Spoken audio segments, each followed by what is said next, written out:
నమస్తే, welcome back to Srivani stitching. ఈ రోజు వీడియోలో మనం న్యూ లుక్ లో ఉండే బ్లౌజ్ కటింగ్ ఎలా చేయాలో చూద్దాము. ఈ రోజు వీడియోలో మనం హార్ష్ నెక్ బ్లౌజ్ ఎలా కట్ చేయాలో చూద్దాము. కొలతలు వచ్చేసి ఈ విధంగా ఉన్నాయి. Length 15.5 inches, shoulder 7.5 inches. షోల్డర్కి మనం 5 ఇంచ్ ఎక్స్ట్రా యాడ్ చేయాలి. Upper chest 41 inches, bust 43 inches, waist 34 inches, arm hole 9.25 inches, front neck వచ్చేసి 6 inches, back neck 1.5 inches, apex length వచ్చేసి 11.25 ఇంచెస్. ఇక్కడ ముందుగా ఫ్రంట్ పార్ట్ బ్యాక్ పార్ట్ ఎలా వస్తుందో డ్రాయింగ్ వేసి చూపిస్తున్నాను. బ్యాక్ పార్ట్లో నెక్ క్లోజ్గా వస్తుంది, ఫ్రంట్ పార్ట్లో వచ్చేసి బ్రాడ్గా వస్తుంది. ఇలా వీడియోలో చూపించిన విధంగా. హ్యాండ్స్కి వచ్చేసి మనం పఫ్ హ్యాండ్స్ కూడా పెట్టుకోవచ్చు. ఈ కొలతలతో ఇప్పుడు పేపర్ కటింగ్ ఎలా చేయాలో చూద్దాము. ఇప్పుడు పేపర్ని 2 ఫోల్డింగ్స్ వచ్చే విధంగా ఫోల్డ్ చేసుకోవాలి. కింది వైపున ఖర్చు కోసం మార్జిన్ డ్రా చేసుకోవాలి.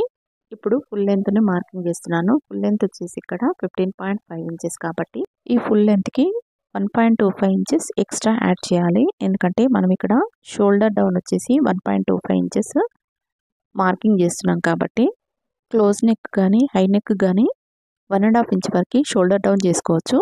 ఇక్కడ నేను 1.25 ఇంచెస్ వరకు షోల్డర్ డౌన్ మార్కింగ్ వేస్తున్నాను. ఈ 1.25 ఇంచెస్ని ఇంకొక వైపు కూడా మార్కింగ్ చేసి స్ట్రైట్ లైన్ని డ్రా చేయాలి. ఫుల్ షోల్డర్ని మార్కింగ్ వేయాలి. ఇక్కడ నేను తీసుకున్న ఫుల్ షోల్డర్ వచ్చేసి 7.5 ఇంచెస్, కానీ 5 ఇంచ్ ఎక్స్ట్రా యాడ్ చేస్తున్నాను. ఫుల్ షోల్డర్ మార్కింగ్ వచ్చేసి 7.75 ఇంచెస్ వరకు మార్కింగ్ వేస్తున్నాను. కొత్తగా నేర్చుకునే వాళ్ళకి ఇక్కడ ఒక టిప్ ఏంటంటే, మనము డీప్ నెక్ బ్లౌజ్లకి షోల్డర్ ఎంతైతే తీసుకుంటామో దానికి 2 ఇంచెస్ ఎక్స్ట్రా యాడ్ చేసినట్లయితే మనకు ఫుల్ షోల్డర్ వస్తుంది. క్లోజ్ నెక్ అయితే ఇంకా 1/2 ఇంచ్ మార్జిన్ కోసం యాడ్ చేసుకోవాలి. ఇప్పుడు నెక్ విడ్త్ని మార్కింగ్ వేసుకోవాలి. ఇక్కడ నెక్ విడ్త్ మార్కింగ్ వేయడానికి ఫార్ములాని యూస్ చేయాలి.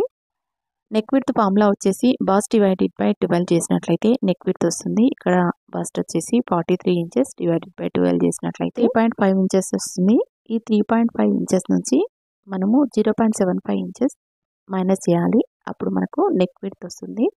ఈ నెక్ విడ్త్ వచ్చేసి 2.8 ఇంచెస్గా మార్కింగ్ వేస్తున్నాను. ఇప్పుడు షోల్డర్ డౌన్ని డ్రా చేస్తున్నాను. ఇలా వీడియోలో చూపించిన విధంగా 1.25 ఇంచెస్కి షోల్డర్ డౌన్ని డ్రా చేయాలి. ఇప్పుడు ఆర్మ్ డౌన్ని మార్కింగ్ వేయాలి. ఆర్మ్ డౌన్ మార్కింగ్ చేయడానికి ఫార్ములా వచ్చేసి boss divided by 6 plus 1 inch add చేయాలి. కానీ ఇక్కడ మనం తీసుకున్న సైజ్ వచ్చేసి 40 ప్లస్ అనమాట. 40 ప్లస్ సైజెస్ ఎవరికైనా ఈ ఫార్ములా సరిపోదు. అప్పుడు మనం చెస్ట్ డివైడెడ్ బై 6 ఫార్ములాని యూజ్ చేయాలి.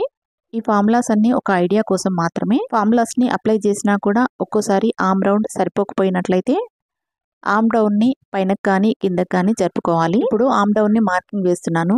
ఆర్మ్ డౌన్ని మార్కింగ్ వేయడానికి షోల్డర్ మార్కింగ్ ఎంత ఉందో కింది వైపున కూడా ఈక్వల్గా ఉండేలాగా, అంటే పైన వైపు షోల్డర్ వచ్చేసి మనము 7.75 ఇంచెస్ తీసుకున్నాం కనుక కింద వైపు కూడా 7.75 ఇంచెస్ ఉండేలాగా మార్కింగ్ వేసుకొని ఆ తర్వాత ఆర్మ్ డౌన్ని మార్కింగ్ వేసుకోవాలి.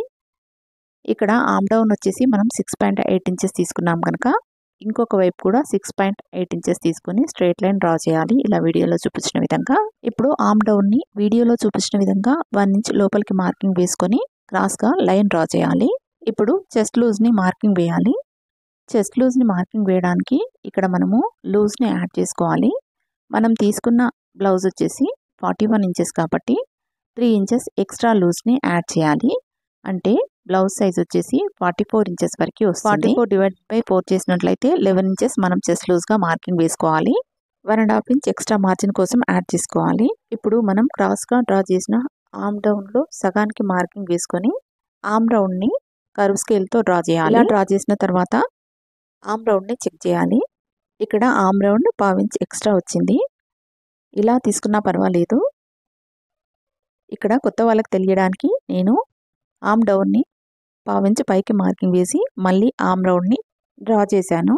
ఇప్పుడు ఆర్మ్ రౌండ్ కరెక్ట్గా వచ్చింది, 9.25 ఇంచెస్. ఆర్మ్ రౌండ్ సరిపోకపోయినట్లయితే ఆర్మ్ డౌన్ని పైనకు కానీ కిందకు కానీ జరిపి మనము ఆర్మ్ రౌండ్ ఈక్వల్గా వచ్చేలాగా మ్యాచ్ చేయాలి. ఇప్పుడు నెక్ డౌన్ని 1.5 ఇంచెస్కి మార్కింగ్ వేసి కర్వ్ స్కేల్తో ఇలా వీడియోలో చూపించిన విధంగా నెక్ షేప్ని డ్రా చేయాలి.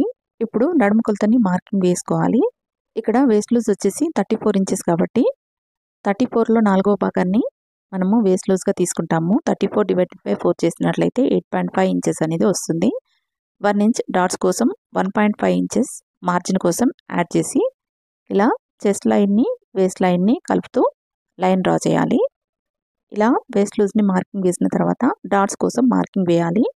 డాట్స్ కోసం మార్కింగ్ వేయడానికి ఇక్కడ నేను ఫోల్డింగ్ వైపు నుంచి 4.3 ఇంచెస్కి మార్కింగ్ వేస్తున్నాను. ఎందుకంటే ఇక్కడ బస్ట్ లూజ్ వచ్చేసి 43 ఇంచెస్ కాబట్టి 43/10 చేసినట్లయితే 4.3 వస్తుంది.